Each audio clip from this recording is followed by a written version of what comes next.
Hey everybody, it's Matt Johnson. We're back here with the latest edition of the Elite Real Estate Systems Hangout. We have basically our first guest interview. This is going to be a mastermind session with Joshua Smith on recruiting. We're just going to dive right in. This is going to be a really fantastic episode. First, let me welcome in the man, the myth, the soon-to-be legendary Jeff Cohn. Jeff, what's up today? What's up, guys? Totally pumped today. Got my herbal tea going and ready to bring it to you guys today. And Josh Smith, what's up, Josh? Yeah, doing awesome, man. It's an honor to be here, guys. Excited for today. Yes, this is going to be awesome. So let's start off this way, guys. Jeff, why don't you catch people up for those that don't know or don't maybe have the latest figures? So if you want to go over kind of what your team did last year, how many agents that you have now, and what you started with. Awesome, yeah. So last year, 2015, we started the year with about 22 full-time agents. I also allow my agents to have agents underneath of them. So when you take the 22 full-time, there's probably about another 8 part-time, which includes admin and then agents of our agents. So call it 30. We did 580 unit sales and 100 million in volume. It ended up averaging out to about 27 units per agent. Very cool. All right. And then Josh, same question for you.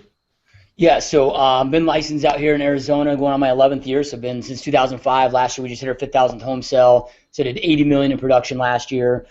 Team size right now, similar to Jeff, so about 25 full-time agents, and then we have another 20 that are part-time or transitioning out of jobs, getting full-time. So, but 25 full-time agents, 3 full-time support staff.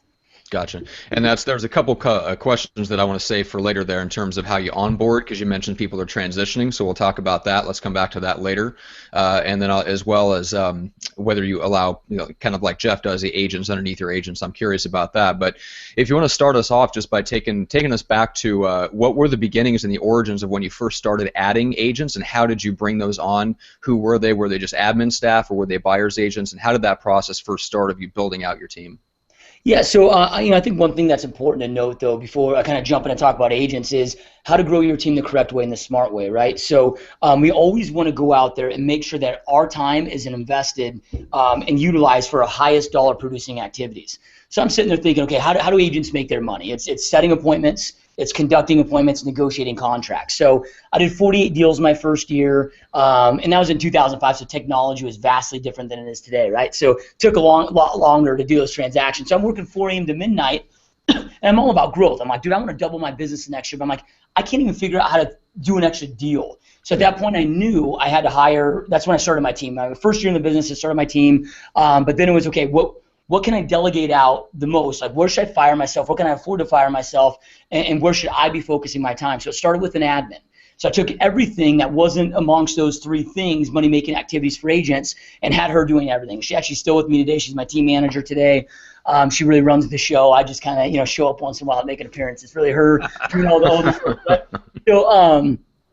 So then, though, dude, so I've got her going, and I'm not a guy that kicks up my feet. Like, to me, relaxation is just nothing I strive for. So I have her doing 8 hours of work a day, alleviates all that for me. So I'm kicking up I'm kicking it up to the next level. I remember it was about 6 weeks after I hired her, I had to hire my first buyer's agent. I remember it was like yesterday. I'm sitting, I got this call. Buyer wanted to go see a property. Back then we had Franklin's, right?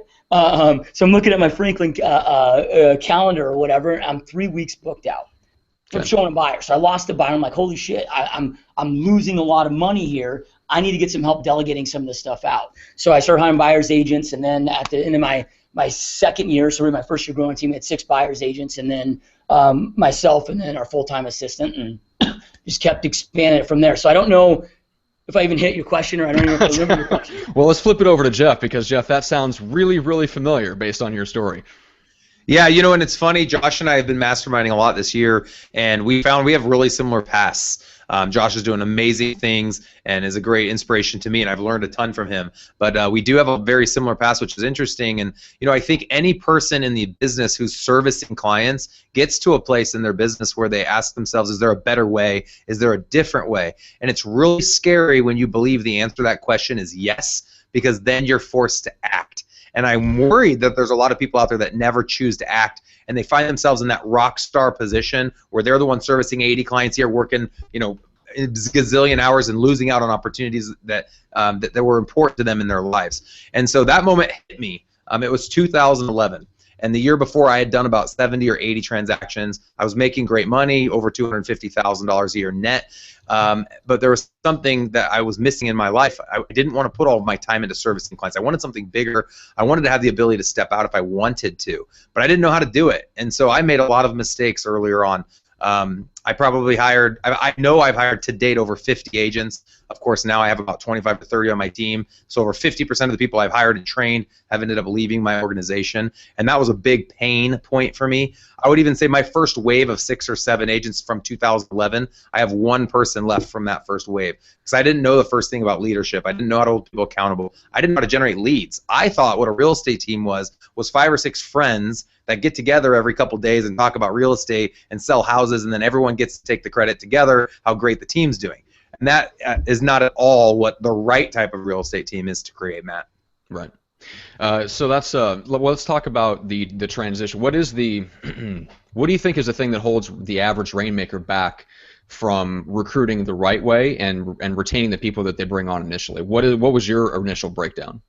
Yeah, so it's no different from agents that are struggling compared to team leaders that are struggling. And the failure rate, the dropout rate for team leaders is about the exact same as agents. Not meaning they fail the business, but they go back to being, a solo agent. And right. I think one of the reasons that Jeff and I get along so good and Mastermind so well is, we both made a decision at some point to become entrepreneurs, not to be realtors, but to create a business, right? The only way you have a business is if you can step out of the day-to-day operations. Like I was just on a plane flying out, hanging out with Jeff a couple weeks ago, and I'm having transactions close while I'm gone. I'm not answering phones, not answering emails. It's business as usual. So, I think one of the biggest things that holds them back is they got to make a decision. They got to make a choice. Do you want to create a business, or do you want to have a job for the rest of your life and the rest of your career? And there's nothing wrong with either way. I've got a few buddies that are $1 million a year producing agents that they love nothing more than the rush of going on massive listing appointments and hitting 4 or 5 listing appointments a day and being in the trenches. That works for them. So so you got to make that choice. You got to make that decision.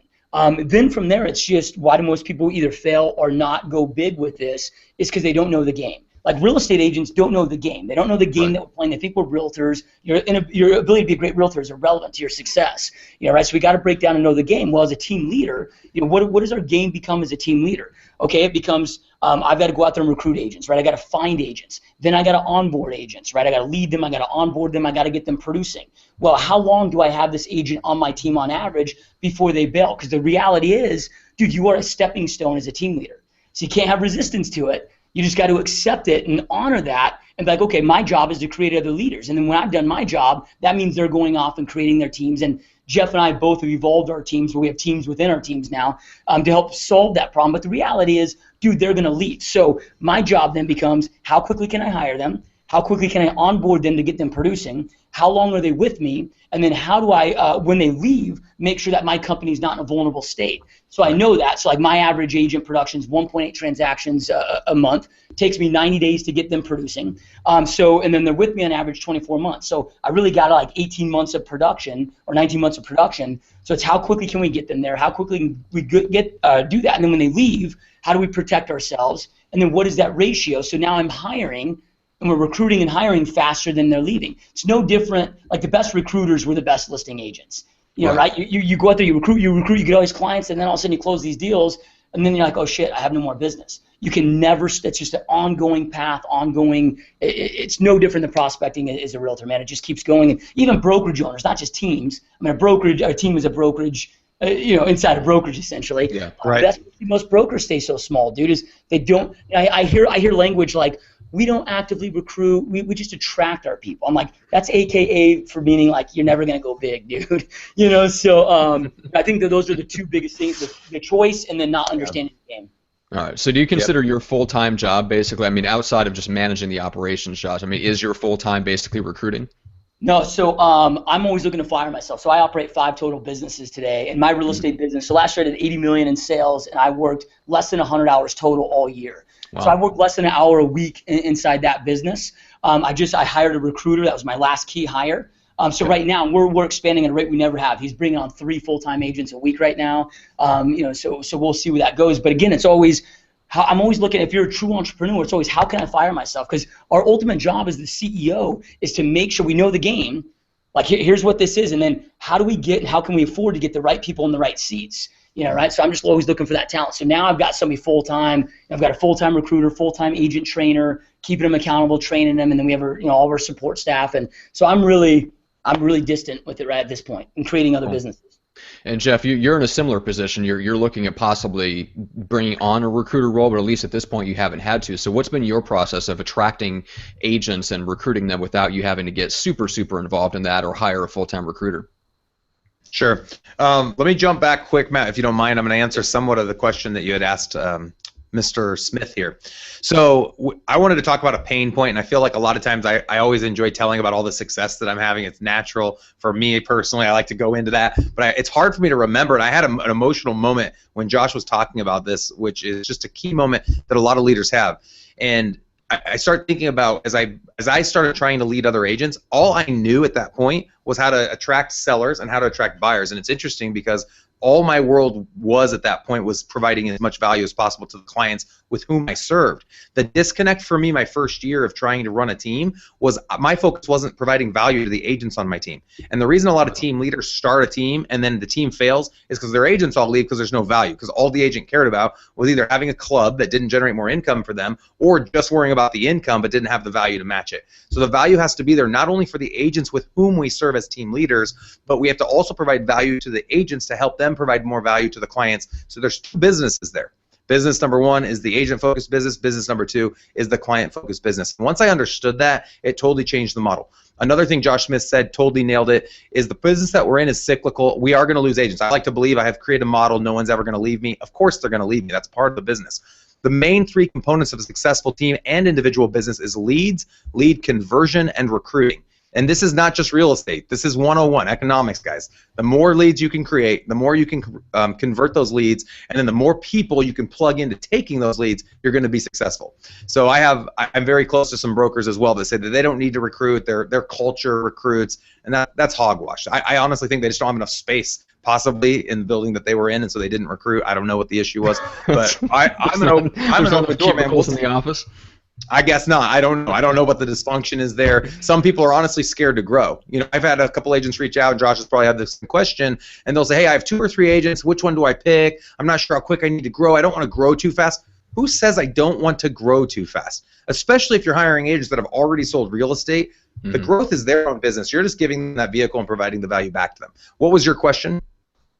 I have no idea.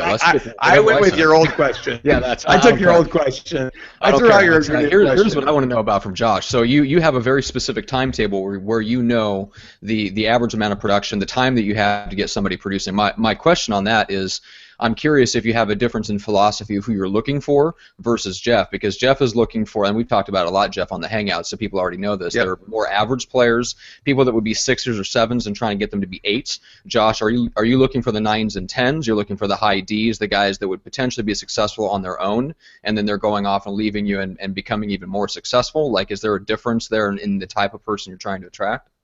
No, well, I mean, we have our avatar. I'm a big believer in that. So our avatar right now is males under the age of 30 that are freaking hungry, right? They can be fresh out of school. I don't really care. I could care less about their experience, but I want young hustlers, that 23, 24-year-old like I was 11 years ago, right? That just wants that mentorship and that can do that. But with that being said, I mean, we really give anybody a shot. Because my business model is slightly different than Jeff's in that I don't give them leads until they prove themselves. And maybe I misspoke there. Like, I don't know for sure what Jeff does there, but like, to me, I'll give anybody an opportunity. I've had so many hires where I'm like, oh, dude, this guy's gonna slay it, or this girl's gonna be amazing, and then they turn out to suck. Right. And then I hire somebody, I'm like, oh crap, I think I made a decision, and they become the biggest rock star. So for me, it's like somebody comes to me, and I'm like, here's what we're about.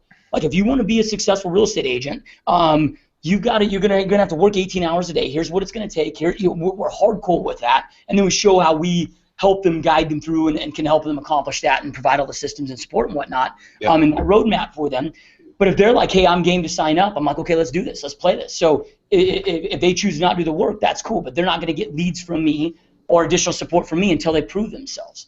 Okay. And a quick question on that, just on the support side. So, what is the support are you doing? Is there any transaction management, sign running, showing assistance? Like, what's the structure around them that helps them be successful? Yeah, and what I love about teams, dude, is all of this stuff doesn't cost you money until you're selling. So like I don't, yeah, I mean we provide listing coordinators, transaction coordinators, all the signs, all of that. But look, dude, I'm not ordering up a signpost until they have a listing, meaning they've done the work and we're going to capitalize on that.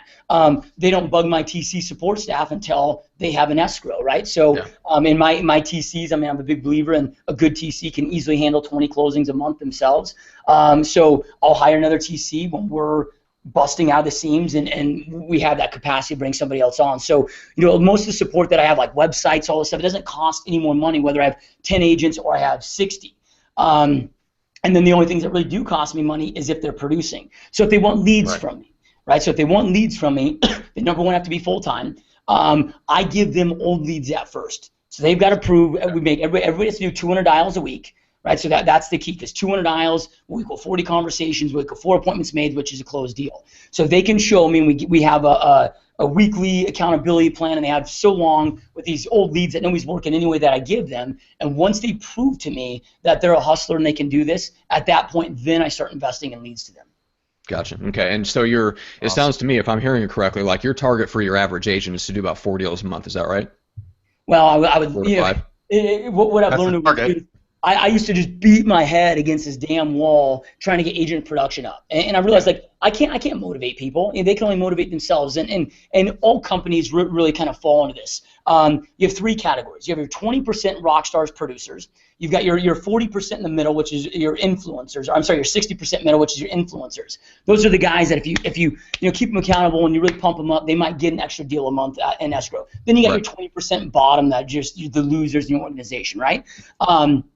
So with that being said, it's like, okay, I could cut everybody but the top 20%, but if you have the right model in place, it doesn't matter. Like I have one gal on my team right now that's a stay-at-home mom, and she closed like 4 deals a year, but I don't give her any leads, right? She takes up none of my time. So each of those 4 deals, let's say I make on average $1,500 out of each one of those deals, that I made money off of that. An agent in my office the other day is a team leader out here in Arizona, and he's like, well, dude, I just want a small team doing a lot of deals. And I'm like, well, what's the goal? And he's like, well, my goal is 150 transactions. I'm like, who cares how many people it takes? The money to you is the same in your damn bank account. Right? So, my goal is I don't care if I have to get up to 250 agents. It is irrelevant to me. I'm just going to hit the numbers I want to hit. Josh Smith, I love your point there, man. And I will tell you guys, this was a big pain point for my ego, because as I started building my team out, 3 years ago we had about 10 or 12 agents, and people all the time would say, well, of course they're the number 1 team in the office or the number 1 team in the city or whatever. They have this huge team, and I'm like, isn't that the point? And I'd bring up franchises. McDonald's doesn't apologize for having more hamburger joints than anybody else. No one says, oh, McDonald's generated billions of dollars of income, and the CEO is like, yeah, it's sheepishly, it's because we have so many restaurants. That's the whole point. Look at what brokers are doing. The reason that a lot of people aren't wanting to build teams, I believe, is because the brokerage model is broken when it comes to team structure. Brokers make less when they have a team because the team's fighting for the 100% split. So I think that a lot of people out there are probably de-incentivized by their coaches, by the broker owner. They say it's a huge hassle. I had an agent at a mastermind a couple weeks ago say to me, I don't know how you manage those 30 agents. And I laughed and I said, I don't. Just like Josh said, I hire a success coach. I have no interaction with the agents. They're actually not allowed to interact with me. That's not my role on the team. I hired someone to do it. So when you start thinking like a business owner or like a CEO, you actually can choose to do nothing if you want, and everything keeps on ticking. Josh also wanted a second. There's nothing that feels better, guys, than traveling and getting text messages from your success manager letting you know how many sales your team had that day without having to service the client. I remember 5-6 years ago when I would sell a house, I'd go home, my wife and I would celebrate, we'd finally get to splurge and go to Red Lobster. Anymore, you get multiple texts a day of sales that are taking place because of all the work you put in up front. So people don't think I'm a lazy bum. I put my work in early, and now I have a residual income that I've created. That's right. And now you can come to San Diego and get some good seafood. That's right. That's absolutely right. Okay, so let me ask you this, Jeff. Both of you guys are kind of at the same level with about the same number of agents. Jeff, do you think that is it just a coincidence in terms of how long you guys have been building your team, or is it possible that there is a natural plateau in terms of how many people can behave cohesively as a team? Are you having trouble breaking through that 25 to 30 barrier? That's really interesting. So I probably was stuck at about 10 to 12 for about 24 months because of limiting beliefs. I didn't think that the team could function bigger than 10 to 12. I thought we'd lose a lot of culture. Once I got past that, we got to about 22, 24. Now we've been stuck at 22, 24 for a little bit of time. And one of our biggest challenges was the traditional real estate office provides offices to their agents. So the agents on my team had the dysfunction of thinking they each needed their own little formal office. About a month ago, we moved into a new space that would allow me to have literally 100+ agents because no one has a formal office. We have a touch and go. We have a big open space. All the agents can come in anytime, kind of like the coffee shop in and out model. And so I think it's probably a dysfunction of mine from a leadership perspective to say I didn't want to build because I didn't have the space to put the agents because we had boxes and there weren't enough boxes available. But that would be my answer. And I say the sky's the limit. I don't see why there'd be any reason you'd quit building out. Josh? Yeah, what do you think, Josh? Yeah, so I made the move from Remax to a local brokerage just because that model is a great model when we were small, but like Jeff said, most brokerages aren't structured for a large team. So that's the point where you're paying $300,000 a year for a balloon, and it's like this isn't making sense, right? So I left. I lost half my team. At that time, I was like 25 agents left with. So a year ago, I had 12 agents. If you could see this, I don't know, it's kind of hard to see. You probably can't see it, but right now, I'm at 61 total agents on my team, and then I couldn't count this up, but about 30 of those are full-time. So my recruiter's hiring so fast I can't even keep up with this shit. Yeah. So a year ago, I was at 12 agents. Wow. Right now we're at 61. Now again, they're not all full-time, but we will get them full-time. Wow. Or if they're not full-time, like dude, I'm looking at this like I never have resistance to what exists. I deal in realities. Your average agent out there closes 4 to 6 transactions a year. How can I profit off of that?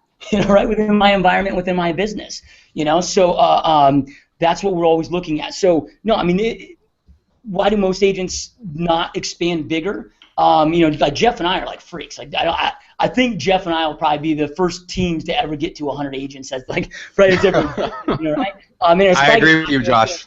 Within a year or two, less than a year. But you look at what Jeff did. He went from 80 deals to 580, dude, in a matter of 3 years. So. Right.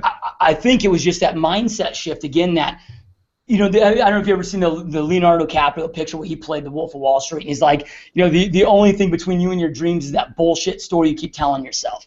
And like Jeff was like, oh, dude, I thought the culture would be hindered. Or it's so much easier to operate a team of 40 than it is a team of 4. And people don't get that. I think it's all these limiting beliefs, dude. So. Dude, the bigger we got, Josh, you and I, the bigger we got, the less we did. Because the bigger you get, the more you make per transaction, and the more money you have to spend on admin support. So honestly, the bigger you get, the less you have to work. The bigger you get, the more valuable your company is. It's a no-brainer. But people, I think, have the fear of growth. People are fearful to be successful. People are fearful to fail and to be successful, which is kind of an oxymoron. Yeah, so there was that. Let me just jump in there real quick too, because I got one other thing out. When I left Remax and I lost half my team, and these were, a lot of these guys were ready to go off on their own anyway, and then kind of half wanted to go off on their own, do their own thing. The other half wanted to stay with Remax. I recruited them maybe from Remax or whatever. So they believed in the name and they're scared to leave the name to a no-name shop. So I'm calling my mentor, my coach, who's the #1 recruiting coach on the planet. John Cheplack, and I call him up. I'm like, dude, this just happened. Like my production just cut overnight. He's like, dude, he goes, if you had 60 agents right now, you wouldn't really give a shit, right? It's like the agent that bitches that 2 deals just fell out of escrow. Well, if they had 10 in escrow, not saying it's not easy, but they wouldn't be devastated by it. So he with the biggest army wins, right? So it was a big wake up call for me to take it to the next level, and we've obviously now in 12 months went from those 12 agents that we have to 61 now, with that. So and then. I was just at Jeff's office, and Jeff and I are both big systems guy, and I'm in his office. I'm checking out the back end systems. When you have the right systems in place, you don't have to manage people, right? We then manage the systems that manage and empower the people. So if you have the right systems in place, dude, it's so easy to manage however many agents that you have. If you're having a tough time managing your people, it's because you have shitty systems, not because you have bad people. I like that a lot. Yeah. That's awesome. It's funny. A lot of times agents want to blame success and failure on the agents that are on their team. And one comment I'd like to make from a leadership standpoint, everything within your organization that you build is your fault, and everything is your fault. So the successes you have are because of you. The failures you have are because of you. I had 3 calls last night with an agent in front of one of my listings. I didn't even know the listing existed. I don't even know how they got my phone number, but they knew it was my team, and they had my cell phone from when I used to be in production. And she said there was no lockbox on the house. And I said, give me 3 minutes, I'll get to the bottom of it. I called 3 different people with my organization. Nobody answered their phone. Called the lady back, fell on the sword, told her I wanted to offer a gift card for the hassle that she had to go through, told her it was my fault that I was a bad leader, had done a poor job making sure there was a lockbox on the door. Her mind was blown because of the way I acted as a leader. Most agents in the industry are going to show ego. They're going to tell, they're going to act like it was the agent's fault. They're going to make excuses. It's my fault. 100% it's my fault that lockbox wasn't on the house. And that's a silly little example, but it's not, right? It's by small and simple things that great things are accomplished in this business. Another great point as far as parallels with Josh's team that I'd like to make sure the audience is recognized is we're not looking for gamers. Josh is looking for young 23 to 25. I say I'm looking for millennials. So anybody 25 to 35, that's kind of my niche. I don't want people to leave. I'm trying to provide so much value that people don't want to leave the organization. The natural the cyclical portion of our business, some are going to go out the door, but I'm trying to give as much value so that they stick around. But you can be very, very profitable off a 20 to 30 unit agent per year. I'd be curious, Josh, if you're willing to share it, what you think you're netting per agent. Well, again, it's difficult because averages really averages are tough because I got the agent that does 4 deals a year and I got the agent that's doing 8 a month. So right. So right now we're at $16.88 per transaction is what we average, and with our transaction account, right now we're at a 57% profit margin. So I don't track really, I guess, per se of what is the cost of business per transaction. With that, we'll know for leads and stuff, but when I break it down to office space, and we don't run our numbers that way. Right. So and I can share with the audience, after I break everything down, my average is about $1,250 per unit sale, and that's net back to my company after expenses. So think about that. Every time one of these 30 people sells a property, I get $1,200. Well, $1,200 doesn't even cover my mortgage payment, but 2 or 3 of those do. And you think about you add another agent that does 20 units, that's about $25,000 a year. And so this is very similar to how a franchise looks at franchisees across the country. They know each restaurant on average will do $300,000 net or $150,000 net. And so you have to change your mindset. Of course it's people. Of course we want to help them. We want to help them to become more successful. But from a business standpoint, know your numbers. Josh and I both are freaks with our numbers, our analytics. We know we're tracking everything. But have a better understanding of what your business has done the year previous so you can make better projections for the next year. And the more you know, the less fear you're going to have. Yeah. Yeah, and some agents that are listening that are like, well, dude, man, I'm making $20,000 average a commission, and Jeff's only doing 12. So it's they have these small things. Well, he did 580 of those mofos last year. I guarantee he's making a shit ton more than you put in your bank. Yeah, right. And that's why you focus on total profit, not percentage. Exactly. And Josh said he's 1 hour. I'm probably working 4 hours. So that's the other difference too. There's Rainmakers out there, and Josh and I are close to a lot of these guys that literally net millions of dollars a year. They've been to my office for my team building workshop, and they're awesome guys. And if that's what you want to do, then great, go do it. But I serviced a lot of clients, over 1,000 clients personally. There is nothing fun, in my opinion, about servicing someone that's buying or selling real estate. There's nothing fun about it. The deal's fun to put together, but servicing it's not fun. So create a system that can service it for you, and you can truly build such a system that you can remove yourself and continue making money. And I can't think of a better goal for anyone listening in this hangout today. If I could inspire even one person in this audience to make this life-changing decision, I promise you will fail a lot, but the more you fail and you pick yourself back up, I see that Michael Jordan in the background, Josh. The more you fail, pick yourself back up, the closer you're going to be to reaching your full potential and living a life that nobody else is going to be able to live. Yeah, yep. Very cool. Take a few game-winning shots. All right, so let's go to nuts and bolts for a little bit. So Josh, take me to the very, not the beginning, but let's go to the beginning of the recruiting process, and I want each of you to share kind of where your recruiting leads come from and how you're filling the top of your funnel essentially with potential agents for your team. Cool, man. So I treat it just like I would buyer leads or seller leads. We have a separate CRM called the Real Recruiter. Best I found out there. It's a CRM specifically just for recruiting. Okay. Right, so you upload we have 40,000 agents here in Maricopa County, in my area. So we upload that database, we're pushing out business plans, we're following up with calls. So just like we track our agents' dials, I have a tracker like that for my recruiter. So he's mandated to do 600 dials a week. from those systems. And it's cool because we're able to lead from a place of contribution. So we have, through that software, they push out a 20-page customized business plan. So these agents are blown away. They're like, I've been over at this brokerage. They don't tell me shit. Well, we break down a customized 20-page business plan for them. So our follow-up call is, hey, want to make sure you got that business plan and see if you wanted to talk about it for a minute and see how we can help give you your business. Because I'm a big believer with all of this, too. Like, you've got to give before you can receive, right? Like, I need to have a positive impact. Once I have a positive impact on their lives, then they see the value in me. So we're constant at our best. So we're going after, that would be, I guess, going after new business like calling expireds, canceled, circle prospect, whatever you want to call it. What's working really well right now, visiting open houses. So my recruiter, 48% of our business comes from open houses. So we goes visits all these open houses, same kind of thing, develops a relationship with them, then starts giving them some pointers. Well, hey, man, we started doing this, and we got 80% of our people to sign in without ever even having to ask. Just giving them pointers, and they see that value on it, and we bring them into the meetings, and then once they come to a team meeting, they're closed because our team meetings are pretty epic. So those are our biggest two right now, just every day going after grinding. I do a lot of speaking events. Like next week, I'm speaking to 2,500 agents here in Phoenix, Celebrity Theater with Josh Altman from Bravo. $1 Million Listing, and a few Craig Proctor's going to be there. So I go out and I speak constantly for free to all my competition, because I'm like, dude, like they may be cool where they're at, but when everybody will eventually leave the company that they're with. Right. I'm cool with being number two. So they're like, okay, I want to leave. Where should I go? Who's had the most impact on me? And then they think of us. So, I mean, half of our hires really are just because of the podcast, because of the speaking gigs. The other half are because of Jeff just attacking them. And just a quick question on that, on the follow-up. Speaking events, so are these outside? Are they non-branded? Or are some of them branded, brokerage-sponsored events? Like, what are most of these local events? All of them local are nothing that I put on, right? Okay. So they'll be title company or brokerage. This one out here is 1M Events, So yeah, the local gigs that I do are just ones. Like last night, I was on a panel with a couple hundred agents, or a couple hundred agents in the audience. There's 3 of us on the panel about technology.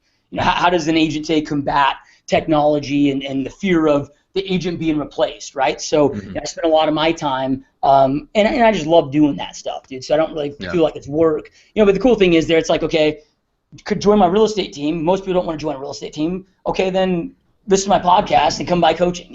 Whatever it is, it goes full circle. Like, don't worry, I have 5 different funnels for you. I'm gonna get you with one of them. Right. Exactly.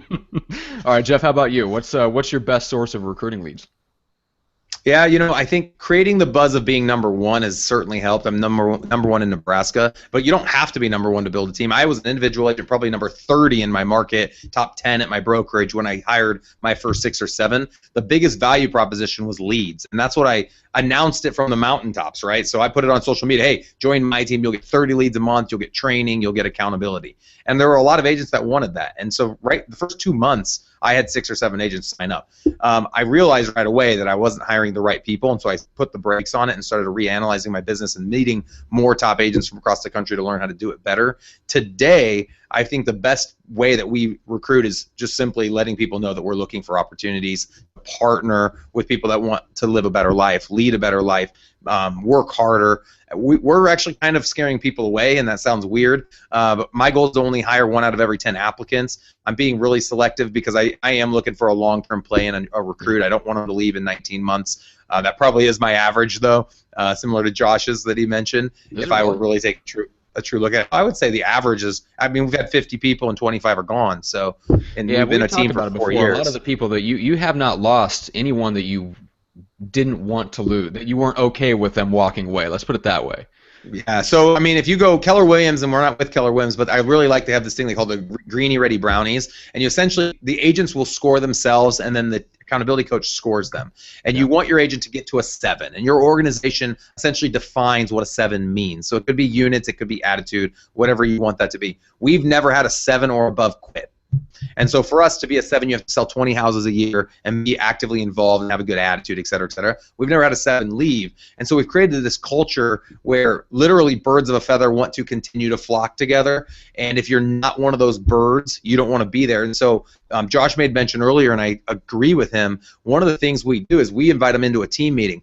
if they don't like the energy that's in that team meeting, I don't know that I bring it the way Josh Smith brings it, but I bring some wood to these team meetings. And that's tough to replicate. Josh is a high energy guy.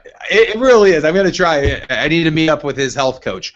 So one of the things is you bring them into the Monday meeting. Do they like it? You invite them to the Wednesday meeting. Do they show? Do they like it? You invite them to the Friday meeting. Do they show? Do they like it? I then ask for 6 references. I then ask them to read a book. I ask them to read The One Thing by Gary Keller. I call all the references. They've read the book. Once they've done all of that, I then say, hey, come back over to the office. Let's talk about the book. Anyone willing to go through that threshold, and that's a licensed real estate agent, is a good fit for me, because they've now proven that every little challenge I gave to them, they are willing to overcome that obstacle. They are willing to do the work. They're willing to put in that effort without knowing what the result was. Well, what do you think the expectation is when they work with a real estate agent? All those same things. You're going to have obstacles. You have to overcome them. You don't know what the result's going to be. You have to put in the time and the effort. And so if someone's willing to get through that threshold, they're a great fit for our organization.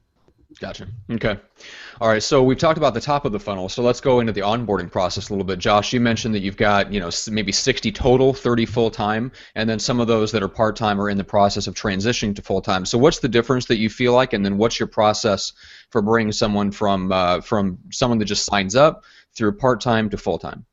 So I got sick of training my agents all the time, dude. It was you go. I got to a point where all my recruiting was group. It was like, hey, you get the opportunity to come in here and see the back end systems of the 30th top agent in America, right? So yeah, we're gonna talk about our company, but if it's not for you, nothing else did you get to see all these systems. So I'd fill every Friday a room with 20 recruit agents, and then it was pretty powerful, right? But then we'd get them in there and get them going, and then I'd spend the next 30 days onboarding each of those, right? And I'm like, dude, this just sucks, man. This is killing me. Plus, then what happened is you train them. So I'm like, okay, Matt, here's how you do your buyer consultation. Let's do this. Let's role play. Then all of a sudden, a month later, they land a big buyer appointment. Hey, I got this $500,000 cash buyer. I have a buyer consultation tomorrow. Hey, man, do you got a minute just to rewrap on this stuff? I want to make sure I don't screw it up. I'm like, well, no, I don't have a minute, dude. I'm sorry, but I don't. But I was pulling my hair out, man, and I went to a good friend of mine, Corbett Miller, who wrote a book called Demythify. So it's just, he's a systems coach. He's actually one of the #1 jiu-jitsu business owners in the nation, but then he became a system coach. So he goes to me, he goes, dude, you don't have shitty people, you just have shitty systems, period, dude, right? So I'm like, okay, well, I mean, what will we do here? He's like, anything done more than once needs to be recorded. So then we brought in videographers to the live training that we were doing. Everything was recorded. Okay, we get a brand new agent that comes on right now. Instantaneously, as soon as they sign up through Infusionsoft, we have a backend called Customer Hub. They get a username and password. They have a 14-day onboarding process. So it's like a welcome video, their 14-day checklist. Cool part about there, too, is it teaches them to be resourceful, right? And they can do it from their own home. And, Phoenix is so spread out, dude, so it's hard to get an agent to drive 50 minutes to my office for me to train them. Yeah. So everything's on there. So we walk them through the process. Like, you can't go to step 2 until you've completed step 1. So everything from the basics to buyer presentations, listing presentations, they download all the presentations on the iPad from there, to lead generation, lead follow-up. I mean, it's all there, right? All of our scripts, everything's on there. So they have to go through that. Then when they're done with that, they meet with my head of agent development, and they do live listing role play, live buyer consultation role play, live open house setup role play, and then we do a dummy lead. Okay, you got this new lead. What do you do? Because we can smoke them out really quick if they're full of shit or if they actually did the training right there. And some people just like, dude, it's about 60 hours of content within 2 weeks. So some people are like, look, I just couldn't do it. Okay, cool. Let's go back to the drawing board. Then once they've completed that, then we have our own media company, our own media guy that goes in. We create all the green screen videos for them. We set up their YouTube channel, set up their Facebook, set everything up for them there, get those recorded, get their media package going. But I'm not going to invest in cards and a name badge and give them open house signs and all of this until they've completed all that. So each step is kind of to the next. And then, like I said, if they're full-time and they're willing to do the work, and we're very upfront with what this means and what the result is going to be if they don't, then we'll give them, because I have like 20,000 just old leads sitting in my database. Yeah. And we just keep recycling them, right? So then we'll give them a chunk of those. They have to show up to our call sessions from that, and then once they prove themselves there after 30 days, then we'll put them on leads. But that's essentially the onboarding process. Okay. Jeff, how about you?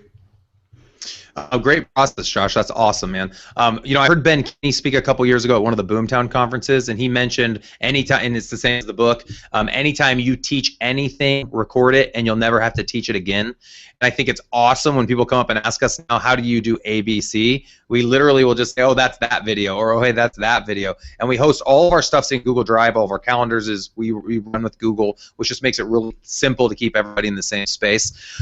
We created 12 different training videos, and it's the same training content that we take all of our team through every quarter. But we don't believe that you can just teach how to do an open house once. We think it can continue to expand and become bigger and better. And then when an agent becomes a subject matter expert at any one thing, we then allow them to actually teach the team trainings as well for free. They just do it as part of our team culture. We have an onboard checklist, so I have my operations manager that walks through the onboarding checklist with every new hire. So if you're a new organization or you're thinking about creating an organization, the first time you take somebody through and you start realizing all the pain points, start putting those into an Excel spreadsheet so you know exactly the next time you bring someone in, all of the different challenges or all the different things that you're going to need to take care of when you onboard a new agent. I don't do it. So it's funny is I don't do any of the social media. I do not set up a YouTube channel or a Facebook page or any of that. I have that for our team, and I market to all of our agents leads as the team. So we'll say, hey, Omaha's lead, Omaha's lead, Omaha's lead. If they want to build their own social media, then we invite them to do that. But we do buy business cards, traditional business cards. It's usually like $100 for 1,000 cards. We do not buy signs for agents because all of our signs are self-branded. They're team-branded.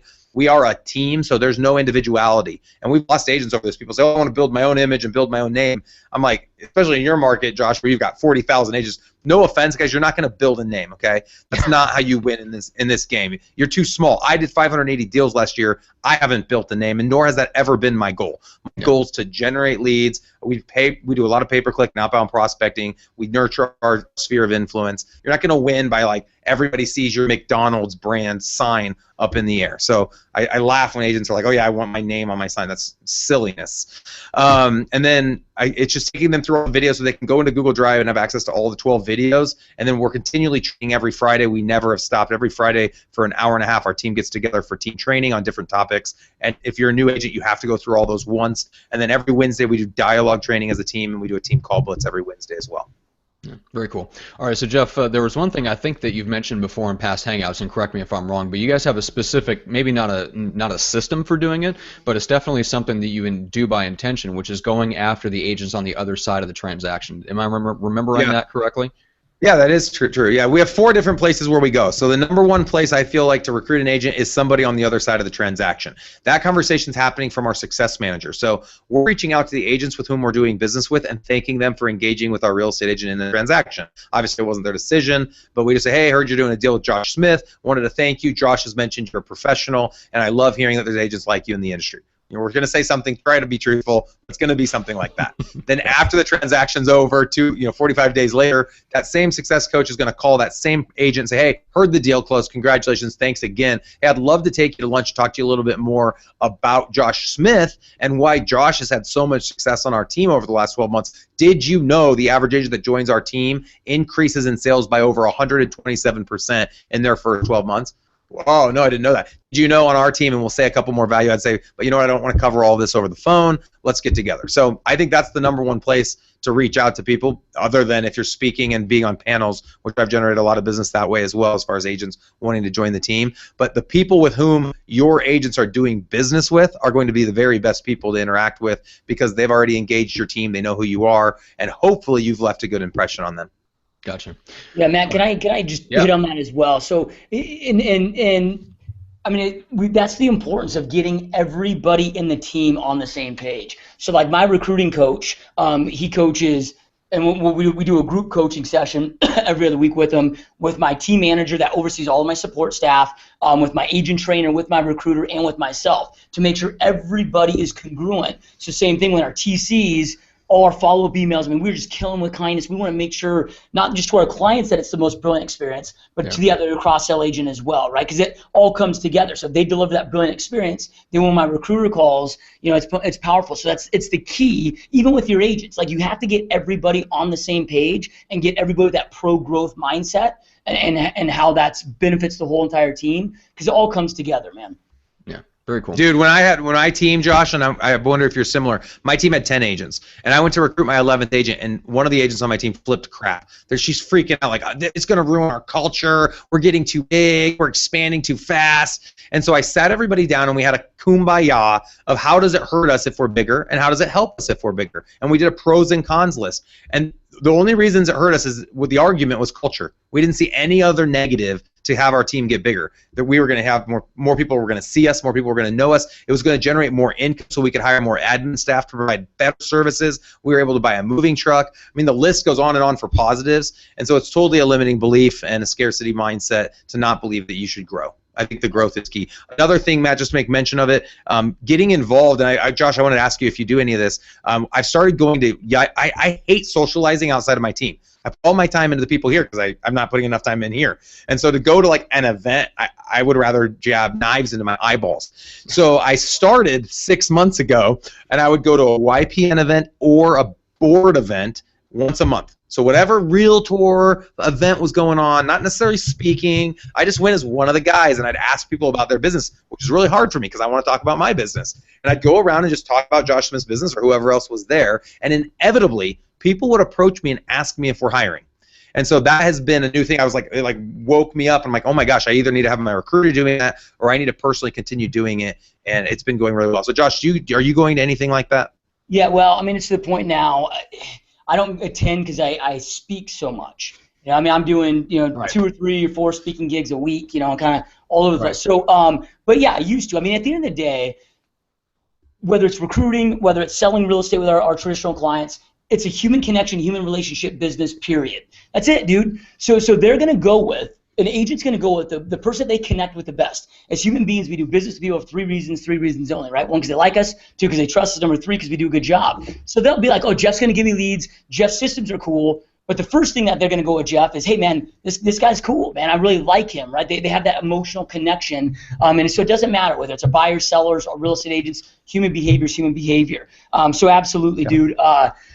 Yeah, and then going back to getting the team buy-in, one thing that we did about a year ago, which is working really, really well, because I'm seeing Keller Williams, all these profit share models, but like I'm pretty slow, so I'm like, none of that shit makes sense to me. It's too complicated.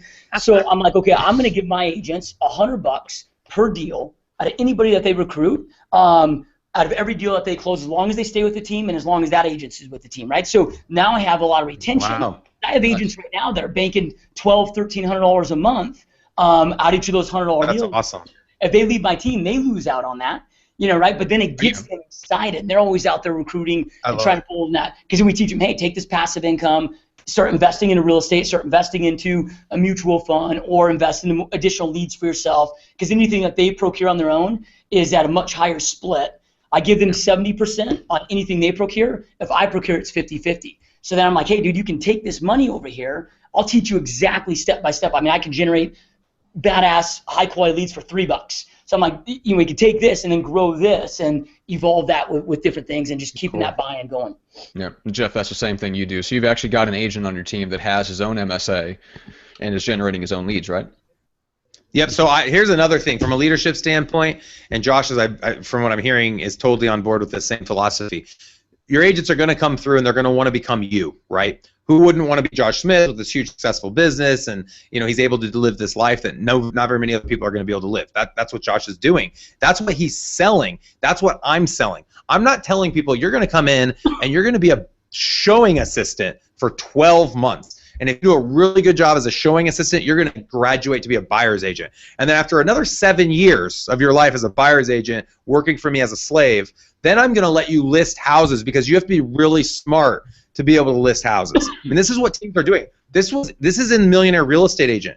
I totally disagree with it. It's not that hard to service our clients as buyers agents and listing agents. And so what I tell my agents when I recruit and what I communicate to them today is that I want them to be exactly like me. I want them to set up a team, and I'm going to show them everything that they have to do to be successful with building a team. Marketing service agreements, commission splits, lead generation, prospecting, accountability meetings, all of it. And so we're essentially allowing them now to build teams within our team. Some will build teams outside of our team, and that's totally fine. That's just part of the progression. Yeah. Yep. Yeah, we do the same thing, Jeff. I mean, so like I've got a team right now, for example, called Team Abundance. So, and they have 4 people on that team. Nobody knows I exist. They've got all their own branding. I'm just like the dude behind the curtain. They're building up their own database. And then what I do too is that after 2 years, everybody has to sign a 2-year contract. So it's 70-30 on everything that they procure for 2 years. Anything I give them is 50-50. After 2 years, it's 70-30, but they never pay me more than $1,500 on any transaction.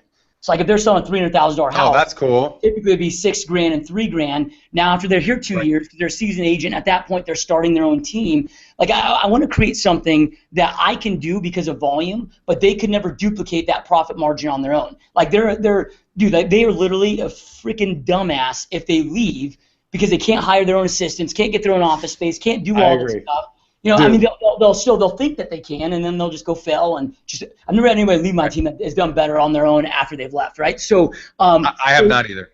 Yep. So it's just okay. Here's the problems. Here's what exists. Let me just go out there and continue to create win-win situations and keep solving problems. Like I removed my name from the company like 3 years ago. It was always Joshua Smith Real Estate Group.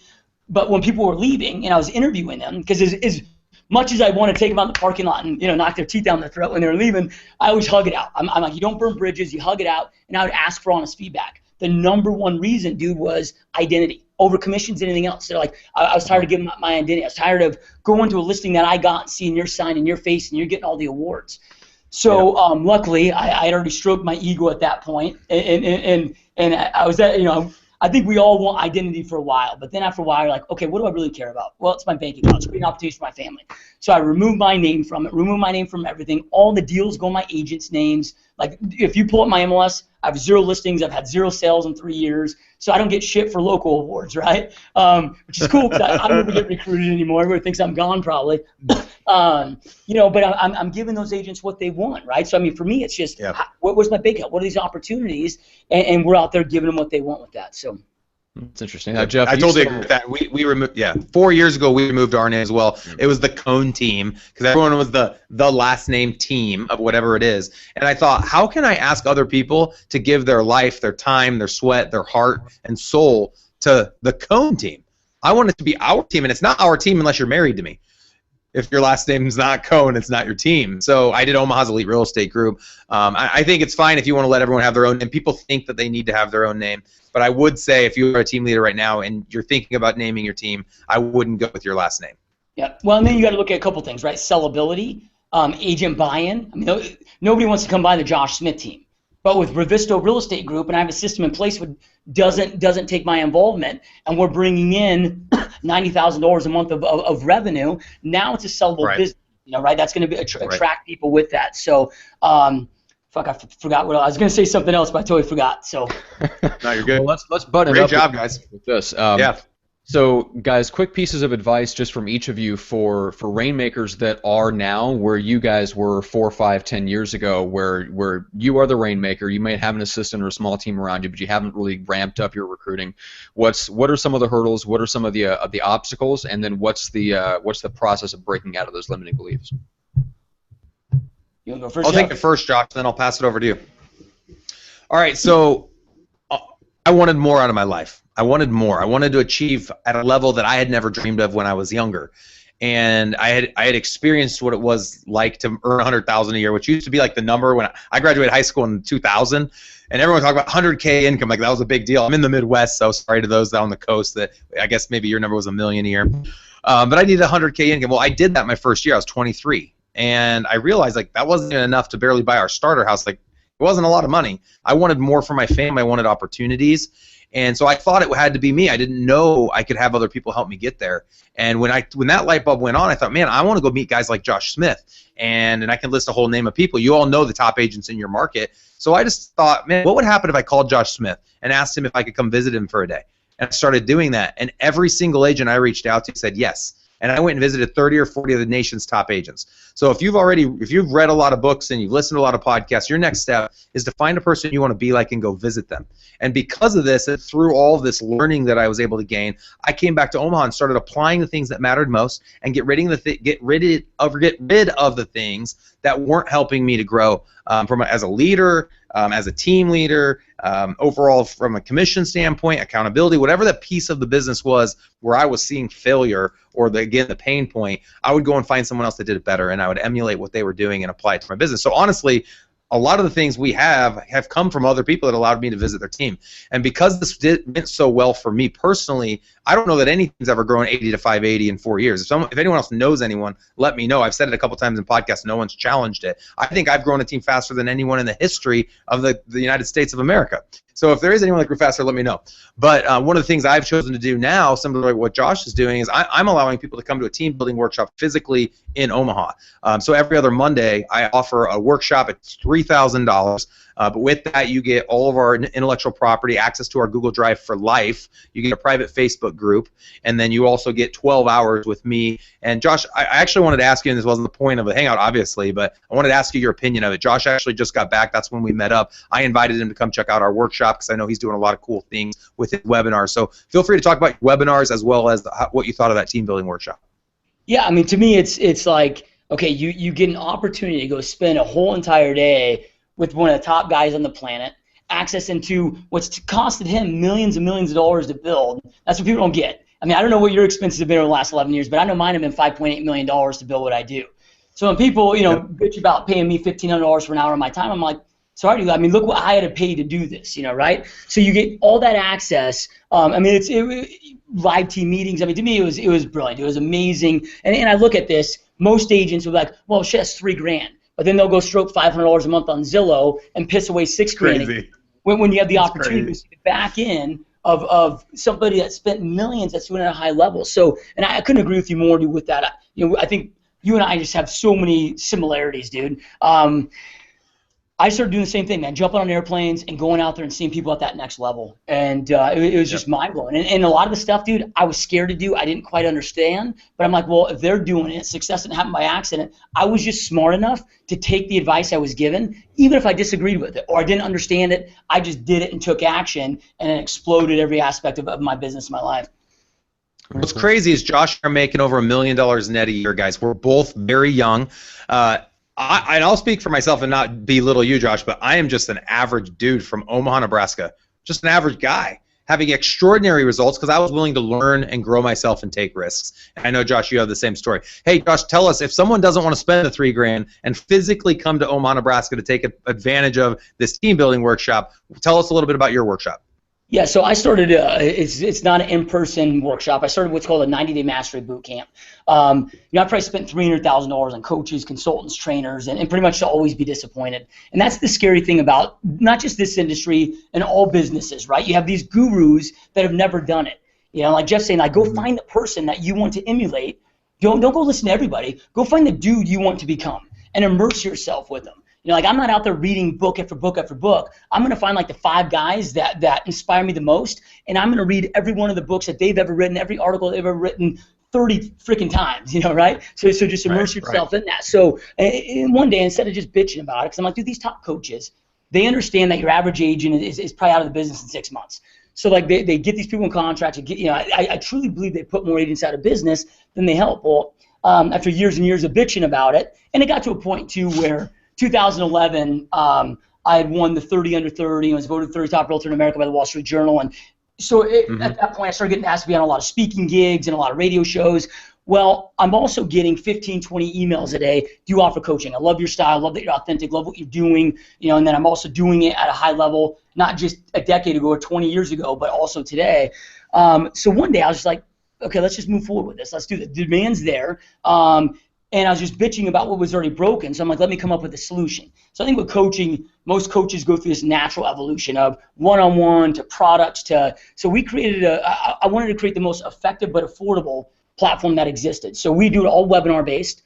We walk you through every aspect of the business, from the correct mindset to your schedules to being proactive to your database to all of your systems to buyer presentations, listing presentations to offline lead generation, online lead generation, converting leads, then eventually we get into evolving your team over time. So every single week for 12 weeks straight, it's 3 hours of live hardcore training, plus you have daily access to me through it, and it's only $997. Say the price again. $997. So if you go to www.90daymastery.com, if you're going to do that, though, it goes for $14.97, but we have a promo code, which is Live Mastery, LIVEMASTERY, all caps, all one word, it'll get it to you for $997. And we'll include some information below with the links and all the information about his workshop. I have heard from probably 10 different coaching clients of mine that they had gone through Josh's class and that it is phenomenal. And it's really funny because every time people come to the workshop, they say, wow, Josh talked about a lot of this stuff on the webinar. And I'm sure Josh is having people from my workshop saying the same thing. So it's a really good fit, Josh, and I think it's awesome you're doing that. I think it's a great opportunity for anyone. Josh has a ton of experience, so check that out, guys, if you haven't done that, or if you're already wasting money on a coach that's never done anything big in his life, which, no offense, a lot of coaches have never built a team with 60 agents. I would probably guess that no coach in the country right now has ever had over 60 agents. Put your money where it matters with somebody that's actually getting results. So what the question, Matt, was what? That's harsh, but true. The question was what? Last piece of advice while you're growing your team? Yeah, especially for people that are in the rainmaker position right now. Yeah, okay, so number one, you guys, and this is with every aspect of your life, like, you got to get clarity on what you want. This life is brief. We only have one shot at it. As far as my life experiences, from what I've seen, reincarnation doesn't exist.